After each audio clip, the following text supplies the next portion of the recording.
연기금 저는 근데 안 팔 것 같습니다. 당연히 팔고 리밸런싱을 해야 되는 거거든요. 지금 연기금은 본연의 역할, 우리가 알다시피 국민연금, 국민의 연금을 위해서 해야 되는 그 본연의 역할보다는 지수 방어, 지수 부양의 주 역할을 하고 있습니다. 저는 지금 만약 돈만 있으면은 코스닥 150 지수를 살 것 같아요. 지금에서 한 950 정도? 네, 여러분 안녕하십니까? 강성 호재인가요? 강성호 앵커입니다. 오늘 시장이 엄청나게 하락했죠. 자, 몇 가지 포인트들 보시고 좀 대응하셨으면 해가지고 오늘 일단은 코스피 바닥을 좀 보고 움직이시는 것도 도움이 될 것 같아서 요거 먼저 말씀드리겠습니다. 코스피가 현 시점 바닥은 한 7,300포인트 정도로 추정이 됩니다. 차트도 같이 한번 볼 텐데요. 이건 일단 분봉이에요. 지난주 금요일도 그렇고 오늘 7월 7일도 그렇고 바로 저 딱 튕겨서 올라오는 라인이 있죠. 저기 튕겨서 올라오더라고요. 이게 또 길게 보니까 일봉으로 보면은 저 끝에가 이제 5월이고 5월 이제 하락도 이제 6월 하락도 마찬가지로 저 정도 라인 7,300 라인에서 걸쳐서 일단 하방은 좀 지지하고 있다라고 볼 수 있을 것 같습니다. 그리고 삼성전자, SK 하이닉스도 마찬가지입니다. 삼성전자는 일단 29만 원 언더, 하이닉스는 210만 원 언더. 이 하방 라인이 일단 1차 지지선으로 좀 작용을 할 것 같고 이게 깨지면 즉 내일 좀 연달아 하락이 나오면 투매가 나오면서 차트상으로는 뭐 60일선 뚫리고 121선 지지 여부를 테스트해야 되는 아주 험난한 구간이 올 것 같습니다. 근데 안 왔으면 좋겠습니다. 안 올 것 같기도 하고요. 자, 문제는 이제 평소처럼 외국인은 계속 팔고 개인은 계속 사는 형국은 나올 것 같다라는 거예요. 중요한 건 여기서 연기금이거든요. 자, 7월 들어서 연기금 막 뭐 판다, 대규모 리밸런싱 들어간다, 70조 매도 폭탄 나온다 하고 있는데 이야기는 무성한데 여러분 지금 뭐 느껴지시는 거 있으세요? 없으시죠? 이게 이제 결론만 먼저 말씀드리면 연기금 저는 근데 안 팔 것 같습니다. 당연히 팔고 리밸런싱을 해야 되는 거거든요. 지금 연기금은 본연의 역할, 우리가 알다시피 국민연금, 국민의 연금을 위해서 해야 되는 그 본연의 역할보다는 지수 방어, 지수 부양의 주 역할을 하고 있습니다. 이게 지금 이유는 뭐 정부가 과하게 시장에 개입을 하는 것 같아요. 정부에서 압박을 좀 넣는 것 같습니다. 지금 빼면 안 된다. 너네가 지금 빼면 증시를 말아먹는 장본인이 된다. 뭐 이런 가스라이팅이 아닐까 저는 이런 생각이 좀 들어요. 이거 리밸런싱 했으면 코스피 한 5,500 됐을 때부터 리밸런싱 차곡차곡 했으면 좋았을 텐데 지금 뭔가 연기금도 쉽게 리밸런싱 할 수 없는 상태, 본연의 역할을 못하는 상태입니다.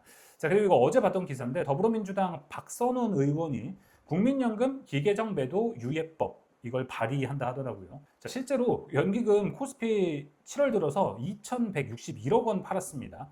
진짜 이거 안 판 거거든요. 매도한 기업도 보니까 SK스퀘어, 삼성전기, 삼성물산, SK, 지주사 삼전익스는 안 팔고 그 주변머리 종목들만 판 거예요. 이게 그나마 지금 보니까 삼성전자 1,400억 원 팔았네요. 7월 들어서 5거래일 동안. 근데 심지어 여러분도 확인해 보세요. 하이닉스는 7월 들어서 200억 원을 샀습니다. 알 수 없죠.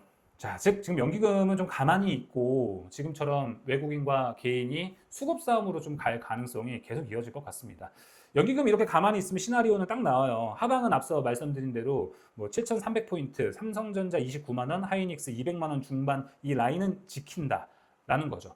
하방은 이렇게 지지할 수도 있어요. 근데 리스크는 또 있죠. 하방은 지지하되 우리가 봤던 폭발적인 상승세는 잘 모르겠습니다. 이게 5월과 6월 같은 급등과 급락이 엄청 반복해서 나오고 막 2배 레버리지도 있다 보니까 엄청 판을 치면서 그러면서 여차저차 지수는 조금 몇 퍼센트 뭐 월초 대비 몇 퍼센트 오른 상태 뭔가 5월 6월 같은 시장이 나올 것 같습니다. 근데 이제 문제가 또 7,300을 버티느냐 못 버티느냐 그것도 중요하잖아요.